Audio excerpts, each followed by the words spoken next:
Ya, dan bagaimana informasi terkini di Rumah Sakit Suyoto? Kita akan segera bergabung bersama Jurgen Alivia. Jurgen, berapa banyak korban yang sudah dibawa ke Rumah Sakit Suyoto hingga saat ini?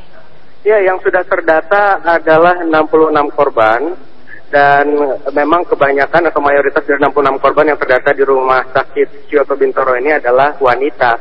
Jadi kami menemui beberapa korban, salah satunya adalah Iska Andini, yang menceritakan bagaimana kronologis kejadian tadi. Yang pasti adalah Iska tadi mengusulkan kepada pihak berwenang, apakah PT KAI atau siapapun yang berwenang nantinya, untuk lebih memperhatikan gerbong perempuan, karena menurut Iska tadi gerbong perempuan sangat penuh, dan saat kecelakaan terjadi dan gerbong terpental, wanita yang berada dalam gerbong, persis di belakang gerbong pertama itu, terimpit dan tidak bisa keluar. Iska beruntung menurut dirinya sendiri karena bisa menendang kaca dari gerbong dan akhirnya bisa keluar begitu.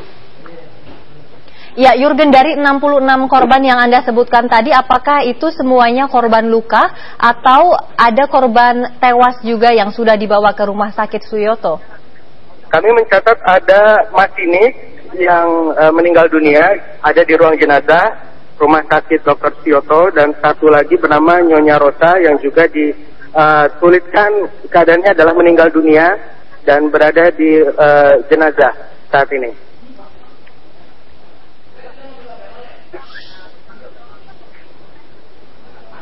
Baik, jadi dapat dipastikan jenazah yang ditemukan meninggal dunia adalah masinis dari KRL Serpong Tanah Abang. Apakah namanya sudah diketahui, Jurgen?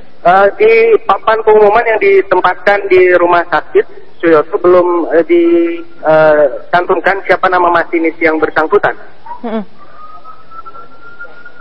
Ya, baik. Dan penumpang satunya bernama Nyonya Rosa, begitu ya? Betul, betul. Ya, lalu bagaimana dengan penanganan korban luka sendiri yang saat ini berjumlah cukup banyak dibawa ke Rumah Sakit Suyoto? Iya, memang untuk korban luka berat kami melihat tadi juga ada yang sudah dibawa dari Rumah Sakit Suyoto ke Rumah Sakit Fatmawati dan juga RSIB. Karena memang jumlah korban yang dibawa ke sini cukup banyak, sedangkan ada korban yang mengalami luka berat. Kami tadi melihat salah satu korban misalnya kulitnya dari tubuh hingga ke kaki memang luka begitu, sehingga memang harus dirujuk ke rumah sakit yang lebih besar begitu. Dalam hal ini misalnya Rumah Sakit Fatmawati, atau juga ada yang dibawa ke RSIB.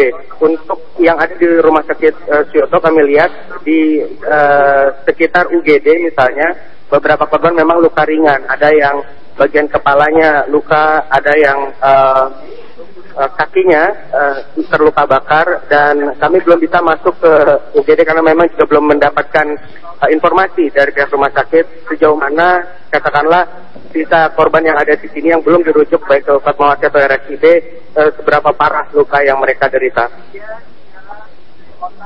Ya, Jurgen, apakah ada korban anak-anak yang juga dibawa ke Rumah Sakit Suyoto? Ya, kami melihat ada anak umur 6 tahun bernama Talita yang dibawa ke rumah sakit, dan juga ada pula umur 6 tahun tapi disebut AMX, itu anak tapi belum diketahui namanya siapa. Memang ada anak-anak yang dibawa ke sini, ke Rumah Sakit Suyoto. Lalu bagaimana dengan kondisi mereka? Apakah anak-anak ini juga mengalami luka yang cukup serius akibat ledakan atau tabrakan ini? Kami belum mendapatkan informasi secara lengkap terkait dengan korban anak yang berada di Rumah Sakit Suyoto saat ini.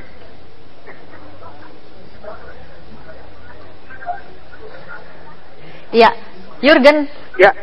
Lalu bagaimana dengan keluarga korban yang datang untuk melihat jenazah keluarga mereka? Apakah sudah ada yang datang ke Rumah Sakit Suyoto? Iya, kami menemui salah satu keluarga korban bernama Kamarudin Ismail tadi, keluarga dari korban Iska Andini, yang menyatakan dia menegaskan usulan dari anaknya tersebut karena wanita yang berada di gerbong depan harusnya agak dibagi ke tengah atau ke belakang, karena melihat banyaknya penumpang perempuan yang ada di dalam KRL membuat wanita harus berdesak-desakan di dalam, sehingga ketika terjadi kondisi darurat katakanlah kecelakaan seperti yang terjadi hari ini, mereka kesulitan untuk keluar, sehingga mereka berdesak-desakan dan sulit untuk dievakuasi tadi, begitu menurut Kamarudin.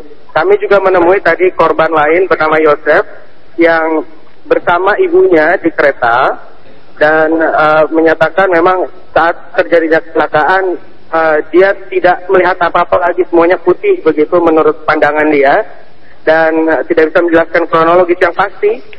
Dia menuju rumah sakit Dr. Suyoto adalah dengan menggunakan angkot begitu, tidak dievakuasi begitu. Iya. Baik, Jurgen, lalu bagaimana dengan kondisi, bagaimana dengan keluarga masinis? Apakah sudah ada yang datang?